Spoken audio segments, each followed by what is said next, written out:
আরো জোরে বলেন। এক নম্বরে তাকে দেখলেই সালাম দেওয়া, এটা তার হক। এটা যদি আপনি না দেন আপনি কিন্তু গুনাহগার হবেন। প্রশ্ন আসতে পারে, তাহলে তাহেরের নাম বললেন ওকে সালাম দাও না, ও মুসলমান না, কারণ ও বেদাত করে। নবীজি জানিয়েছেন যারা বেদাত করবে তাদেরকে সালাম দেওয়া জায়েজ নেই। নামাজ পড়ে না তাদেরকে সালাম দেওয়া জায়েজ নেই, কথা আমি কোরআন হাদিসে পাইনি, কেউ পেয়ে থাকলে বলেন।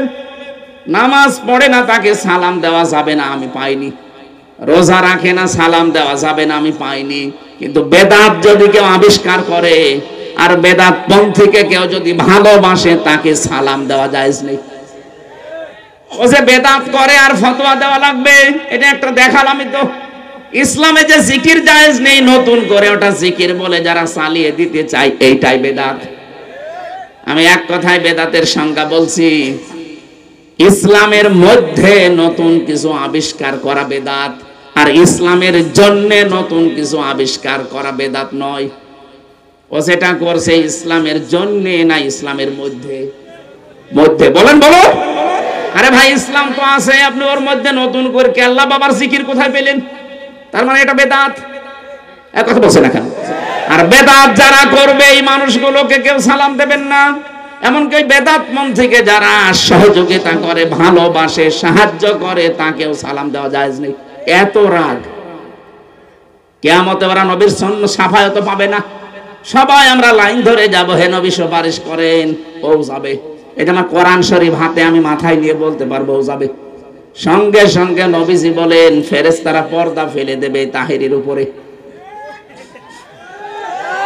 আরে ভাই আমি নিজে দেখেছি, এই জন্য নাম ধরলাম। এর উপরে পর্দা ফেলে দিয়ে বলবে এটা আমার উম্মত না। সঙ্গে সঙ্গে আওয়াজ আসবে, হে নবী আপনার দাঁত ভাঙা ইসলাম, মাথার কড়া ভেতরে ঢুকে গিয়েছিল সেই ইসলাম, উহুদের ময়দানে দান মোবারক শহীদ হওয়া ইসলাম, সাহাবায়ে কেরামের জীবন দেওয়া ইসলাম আপনি রেখে এসেছিলেন। কিন্তু এই শয়তানগুলো তাদের মন মতো ইসলামকে বানিয়ে পরবর্তীতে ব্যবহার করেছে। কেন আল্লাহ দিনের আলিয়া ওমা আকমালতু লাকুম দীনাকুম, আজকে আমি দিন পরিপূর্ণ করে দিলাম।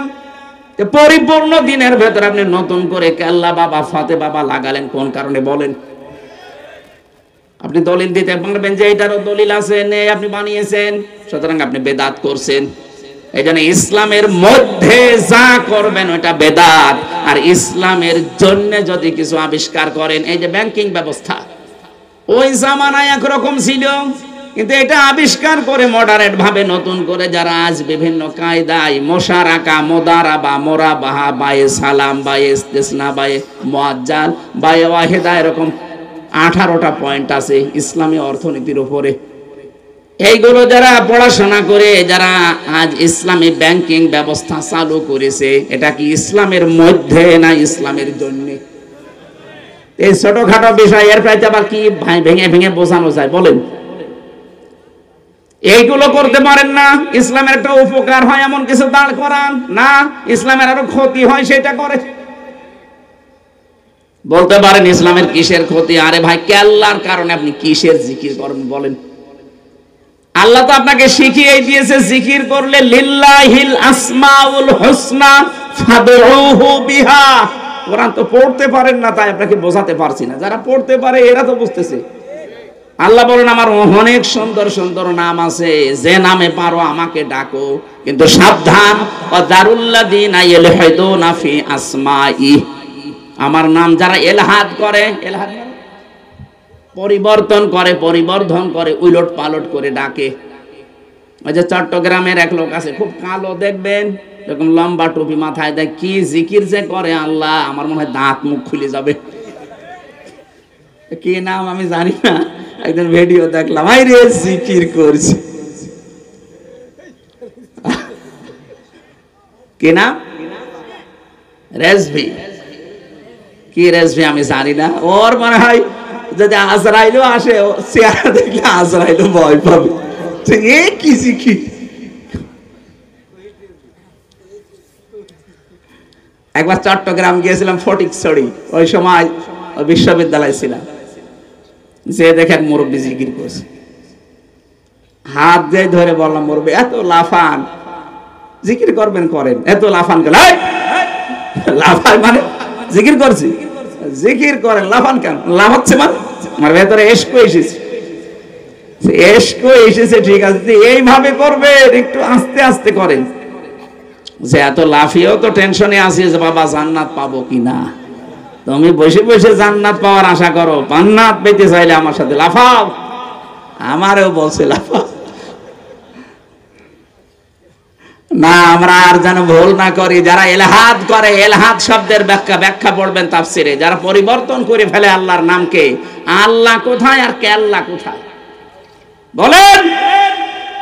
আল্লাহর সাথে কেল্লা ফতে কোনোদিন মেলে? এগুলো বানিয়েছে। এই জন্য বলছে বেদাতপন্থী কিয়ামতের দিন নবীর সুপারিশও পাবে না, ওর কারণে হাজারো মানুষ গোমরা হয়ে যাচ্ছে। যেই নবীজি বলবেন এগুলো আমার উম্মত, বলে না, আপনি রেখে এসেছিলেন ইসলাম, এর ভেতরে নতুন নতুন বিষয় আবিষ্কার করে ইসলাম বলে চালিয়েছে এই লোকটা। এত রেগে যাবেন, নবীজি বলবেন সুহকান সুহকান লিমান গায়্যারা বাদি, দূর হয়ে যা, আমার পরে যারা ইসলামকে পরিবর্তন করে ফেলেছে তুই আমার উম্মতি না। বলেন তো, এরকম ধরা খাওয়া মানুষ বাংলাদেশে নেই? আমার ভাইরা, এই জন্য নবীজি মুহাম্মদুর রাসূলুল্লাহর উপরে আল্লাহ যে কোরআনে কারীম নাযিল করেছে, সে কোরআন আমাদের কাছে দাবি করে হক আমাদের প্রতি কয়টা? 6 বলেন। এক মুসলমান আর এক মুসলমানের প্রতি হক কয়টা? হ্যাঁ, 6টা। বলেন বলেন। এক নম্বরে হক, তাকে দেখলে আপনি সালাম দেবেন। আমি এই পয়েন্টটা এই জন্য বললাম, এখন বলতে পারেন যে ওনারা মুসলমানই না, কারণ বেদাত করলে সালাম দেওয়া জায়েজ নেই। 2 নম্বরে, ওই লোকটার জন্য যদি অসুস্থ হয়ে পড়ে তাকে দেখতে যাবেন, মুসলমানের সম্মান এত বেশি আপনার কাছে হক। যেহেতু আমার আলোচনা ওইটা না, আমি ওইটা বললাম না। আমার আলোচনা কোরআন আমাদের কাছে 6টা দাবি করে। 1 নম্বরে কোরআনের প্রতি আমাদের ঈমান আনা লাগবে। কাফারা আনহুম সাজ্জিয়াতিহিম ওয়া আসলাহা বালাহুম। আল্লাহ পাক বলেন কোরআনের উপরে যদি ঈমান কেউ আনে, আমি আল্লাহ ওর পেছনের যে অপরাধগুলো ছিল ওগুলো সব মাফ করে দেব। কাফারা আনহুম সাজ্জিয়াতিহিম, বহুবচন, একটা গোনাও বাকি থাকবে না। কোরআনের উপরে পরিপূর্ণ ঈমান আনতে গেলে আমি আল্লাহ ওগুলো মাফ করে দেই। ওয়া আসলাহা বালাহুম, তাদের যে মন্দ কাজ ছিল এগুলো আমি আল্লাহ নিজে তাদের সংশোধন করে দেব। জোরে বলেন সুবহানাল্লাহ। তাহলে 1 নাম্বার হক আমরা বুঝলাম যে আমাদের ঈমান আনতে হবে। 2 নম্বরে কোরআনের প্রতি আমাদের হক, কোরআন আমাদের কাছে দাবি করে যেটা পড়তে হবে। সূরা কিয়ামা 18 নম্বর আয়াতে আল্লাহ দলিল দিয়েছেন, ফাইযা ক্বারানাহু ফাত্তাবি' কুরআনা। হে নবী আমার জিবরাইল যখন একবার আপনার সামনে কোরআন পড়বে, আপনি ওইভাবে অনুসরণ করে দেখে দেখে পড়বেন। তাহলে কোরআন শরীফ পড়তে হবে, এটা কোরআন আমার কাছে দাবি করে। 100 জনের এদেশে প্রায় 95 জন মানুষ শুদ্ধ করে কোরআন পড়তে পারে না। প্রশ্ন করতে পারেন শুদ্ধর কথা এখানে কোন জায়গায় আছে? হ্যাঁ আছে। ফাইদা ক্বারানাহু ফাত্তাবি' কুরআনা, যখন আপনার সাথে জিবরাইল একবার কোরআন পড়বে আপনার সামনে, আপনি ওইভাবে ইত্তেবা করবেন। তাহলে জিবরাইলের পড়া কি শুদ্ধ না অশুদ্ধ? আরো জোরে বলেন। এদেশে কত মানুষ আছে, বিশেষ করে যারা রাজনীতি করেন, সেরালেন যারা, এরা কোরআনের আয়াত পড়ে, কিন্তু এমন ভাবে আয়াত পড়ে মনে হচ্ছে নতুন জিবরাইল নাযিল করছে।